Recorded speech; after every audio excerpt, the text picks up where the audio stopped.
கிறிஸ்துவுக்குள் பிரியமான சகோதர சகோதரிகளே, இந்த நாள் தியானத்திற்காக நான் எடுத்துக்கொண்ட வசனம் என்னவென்றால், யார் உண்மையான ஊழியக்காரர்கள்?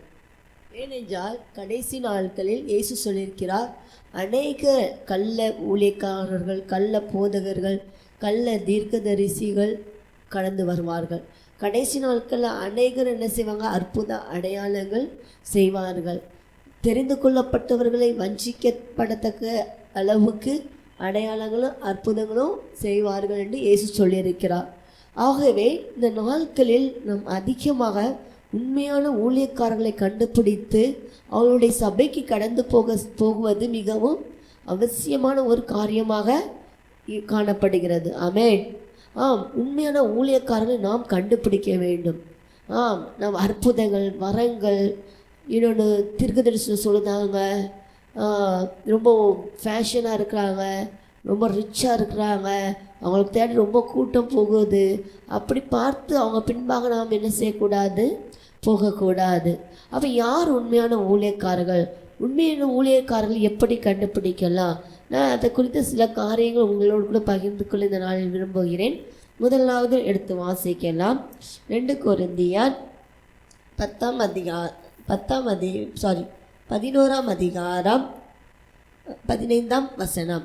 ஆகையால் அவனுடைய ஊழியக்காரரும் நீதி ஊழியக்காரருடைய வேஷத்தை தரித்து கொண்டால் அது ஆச்சரியம் அல்லவே. அவர்கள் முடிவு அவர்கள் கிரியைகளுக்கு தக்கதாக இருக்கும். ஆமென்.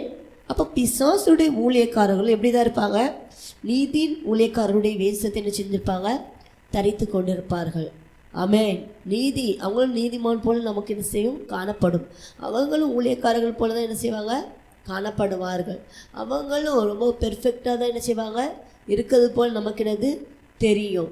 ஆனால் அதுக்கப்புறம் சொல்லப்பட்டிருக்குது, அவர்களுடைய கிரியைகள் நம்ம என்ன செஞ்சிடலாம்? அவங்கள கண்டுபிடித்து விடலாம். இயேசுவும் ஒரு இதில் சொல்லியிருக்கிறாரு, கடைசி நாட்களில் அநேகர் எழும்புவார்கள், ஆனால் அவங்களுடைய கிரியைகளை கொண்டு நீங்கள் எனக்கு செய்யுங்க? கண்டுபிடிங்க. அவங்க கிரியைகளை பார்த்து அவங்க உண்மையான ஊழியக்காரர்களா பொய்யான ஊழியக்காரர்களா என்று என்ன செய்யலாம்? கண்டுபிடிக்கலாம். அப்போது முதலாவது நாம் எப்படி கண்டுபிடிக்கலான்னா, அவர்களுடைய கிரியைகள், அவங்களுடைய கேரக்டரை பார்த்து நாம் என்ன செய்யலாம்? கண்டுபிடிக்கலாம். அவங்க பரிசுத்தமாக வாழ்கிறார்களா? ஆண்டவருக்கு பயந்து வாழ்கிறார்களா? உண்மையாக வாழ்கிறார்களா? ஆண்டவருக்கு பயந்து ஊழியம் செய்கிறார்களா? அவங்களுடைய அந்த கேரக்டரை பார்த்தே நாம் கண்டுபிடிக்கலாம். அவங்க உண்மையான ஊழியக்காரர்களா இல்லை என்றால் பொய்யாய் ஊழியம் செய்கிறார்களா?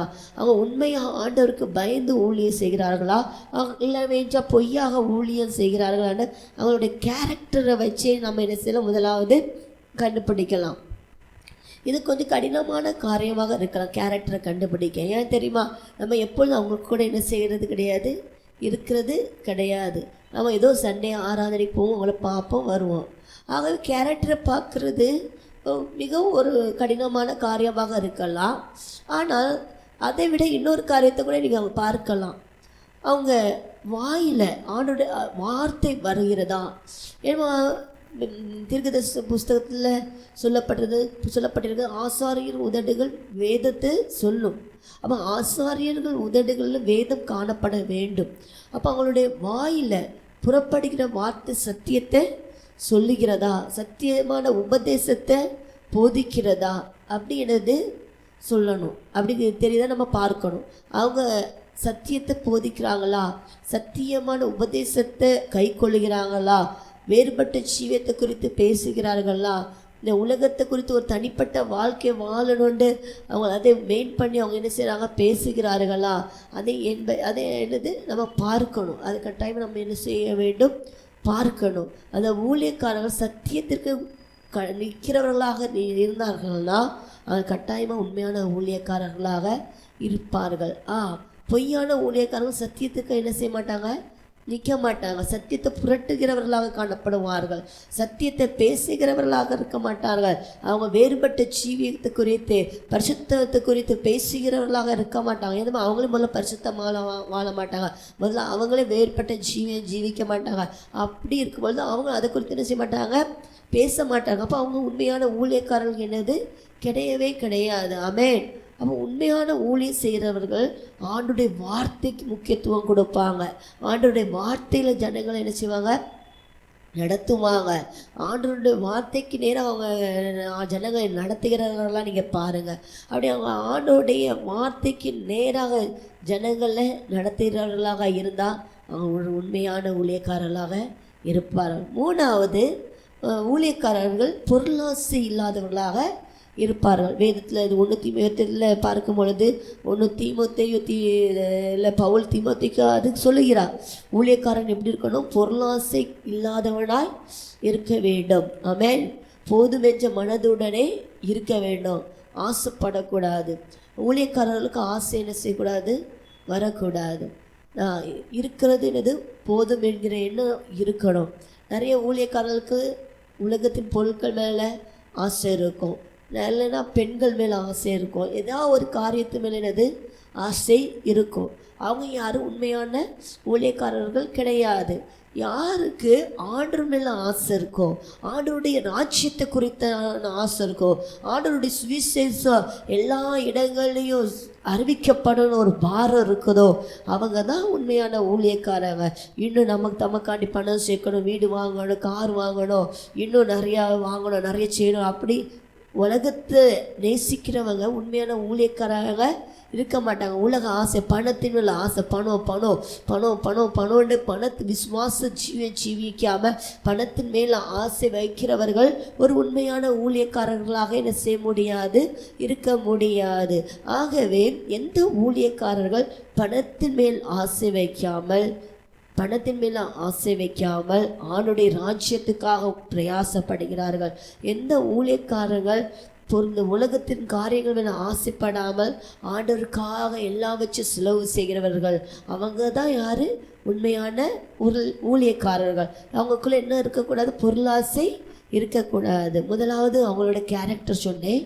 ரெண்டாவது, அவங்க சத்தியத்திற்கு போதிக்கிறவர்களாக காணப்பட வேண்டும். மூணாவது நான் சொன்னேன், அவங்க பொருள் மேல் என்ன செய்யக்கூடாது, ஆசை வைக்கிறவர்களாக இருக்கக்கூடாது. உலகத்தின் மேல், உலகத்தின் காரியங்கள் மேலே ஆசை வைக்கிறவர்களாக இருக்கக்கூடாது. அவங்களுடைய ஆசை எல்லாமே ஆண்டவருடைய ராஜ்யத்தை குறித்து, சுவிசேஷம் அறிவிப்பதை குறித்து இருக்க வேண்டும் என்று சொன்னேன். நான்காவது அவங்க தங்களுடைய குடும்பத்தினது நடத்துகிறவர்களாக காணப்படும் வேண்டும். பவுல் அது கரெக்டாக சொல்லுதாரு. தன் சொந்த குடும்பத்தை நடத்தாதவன் சபையை எப்படி நடத்துவான்? அப்போ ஒரு ஊழியக்காரன் தன்னுடைய சொந்த குடும்பத்தை கரெக்டாக நடத்துகிறவனாக இருக்க வேண்டும். அவன்தான் யார், உண்மையான ஊழியக்காரன். தன்னுடைய பிள்ளைகளை, தன்னுடைய குடும்பத்தை, அவருடைய காரியங்களை செய்கிறவனாக எனது காணப்பட வேண்டும். நிறைய பேர் பாருங்கள், ஊழியம்னு போவாங்க, ஆனால் குடும்பத்தை செய்ய மாட்டாங்க, கவனிக்க மாட்டாங்க. ஆனால் வேதத்தில் அப்படி இல்லை. ஊழியம் செய்யணும், அதே நேரத்தில் குடும்பத்தை என்ன செய்யணும், கவனிக்க வேண்டும். குடும்பத்தை அவன் கவனித்தால்தான் நாளைக்கு சபைக்கு வர ஜனங்களுக்கு சொல்ல முடியும், உன்னுடைய குடும்பத்தை என்ன செய், நீ கவனி, உன் குடும்பத்தை என்ன செய், முக்கியத்துவப்படுத்திட. ஆகவே குடும்பத்தை யார் கவனிக்கிறாங்களோ, குடும்பத்தை யார் நேர்த்தியாய் நடத்துகிறார்களோ, அவங்க தான் யார், உண்மையான ஊழியக்காரர்களாக இருக்க முடியும். ஐந்தாவது, யார் உண்மையான ஊழியக்காரர்களாக இருக்க முடியும்னா, அவங்க ரொம்பவும் ஆடம்பரமாக என்ன செய்ய மாட்டாங்க, இருக்க மாட்டாங்க. ஆமென்.